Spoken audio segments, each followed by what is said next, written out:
Hello అండి, welcome to Anusha చెరుకు vlogs. ఈ వర్షాకాలంలో మంచిగా వేడివేడిగా సూప్ తాగాలని అనిపిస్తూ ఉంటుంది కదా. సో ఇలా హెల్దీ రెసిపీ ట్రై చేయండి. ఇది రాగి వెజ్ సూప్ అనమాట.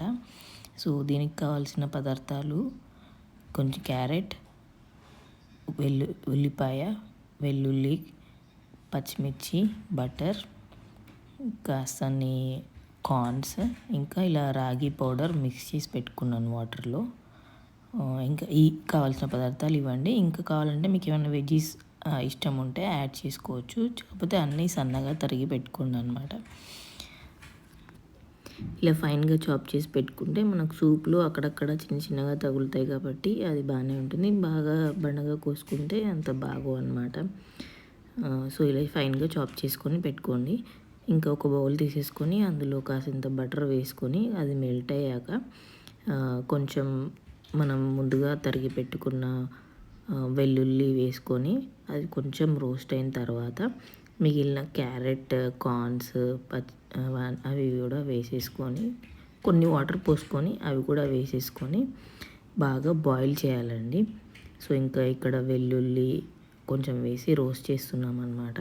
కొంచెం రోస్ట్ అయిన తర్వాత మనం కొన్ని వాటర్ పోసుకొని మిగిలిన కూడా మనం కట్ చేసుకున్న వెజ్జీస్ అన్నీ కూడా వేసేసుకొని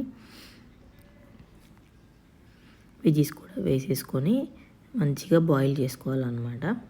ఇక్కడ చూపించిన విధంగా మనం వాటర్ సరిపడా పోసుకోవాలండి. తీసుకున్న వెజ్జీస్ అండ్ రాగి ఫ్లోర్ ఎంత మిక్స్ చేసుకున్నామో దానికి తగ్గట్టుగా వాటర్ పోసేసుకోవాలి. సో ఇక్కడ అన్నీ ఇలా వేసేసాము ఆ వాటర్లో. అవి మంచిగా బాయిల్ అవ్వాలండి. ఇక్కడ చూపించిన విధంగా బాయిల్ చేసుకోండి. మంచిగా వెజ్జీస్ అన్నీ కుక్ అయిపోయేంత వరకు బాయిల్ చేసుకోవాలి. ఇంకా ఇలా వర్షాలు పడుతున్నప్పుడు మంచిగా ఇలా veg soups, non veg soups అలా చేసుకొని తాగితే గొంతుకు కూడా చాలా ప్రశాంతంగా ఉంటుందన్నమాట. మనకు కోల్డ్ కానీ ఇంకా కాఫ్ అలాంటివి ఏమైనా ఉన్నా కూడా తగ్గిపోవడానికి చాలా యూజ్ అవుతుందన్నమాట. ఇంకా ఇలా సరిపడా సాల్ట్ కూడా వేసేసుకోండి.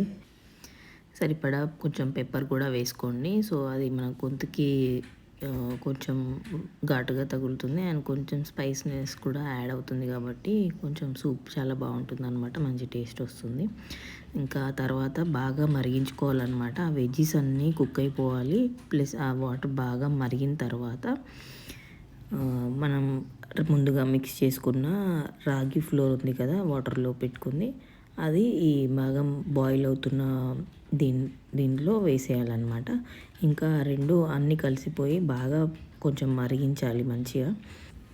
అవన్నీ బాగా మరగడం వల్ల మంచి స్పైస్ లెవెల్ అండ్ అవన్నీ బాగా మిక్స్ అయిపోయి మన గొంతుకి చాలా హాయిగా ఉంటుంది. సో ఈ వర్షాకాలంలో మీరు ట్రై చేయండి. నా వీడియో నచ్చితే please do like, share and subscribe to my channel. ఇంకా ఇలా మనం మరుగుతున్న దాంట్లో మనం ముందుగా కలుపుకున్న రాగి ఇలా మిక్స్ చేశాను అనమాట. ఇంకా ఇవి అన్నీ మంచిగా కలుపుకొని బాగా బాయిల్ చేయాలి. ఇంకా అంతా బాయిల్ అయిన తర్వాత కొంచెం లెమన్ యాడ్ చేసుకోండి. సో అది కొంచెం మనకి పుల్లగా కారంగా అలా తగులుతుంటే కూడా బాగా అనిపిస్తుంది. ఇంకా మీకు వెనిగర్, సోయా సాస్ అలాంటివి మిక్స్ చేయాలనుకున్నా వేసుకోవచ్చు. బట్ హెల్దీగా అవి అంత హెల్దీ కాదు కాబట్టి నేను మిక్స్ చేయలేదు. ఇంక ఇలా మంచిగా కన్సిస్టెన్సీ వచ్చిన తర్వాత స్టవ్ ఆఫ్ చేసుకోండి. ఇంకా బౌల్లో వేసుకొని మీ సూప్ని ఎంజాయ్ చేసేయండి. నా వీడియో నచ్చితే లైక్ చేయండి and please do like, share and subscribe to my channel. And ఈ వర్షాకాలంలో తప్పకుండా ట్రై చేయండి రాగి వెజ్ సూప్. Thank you.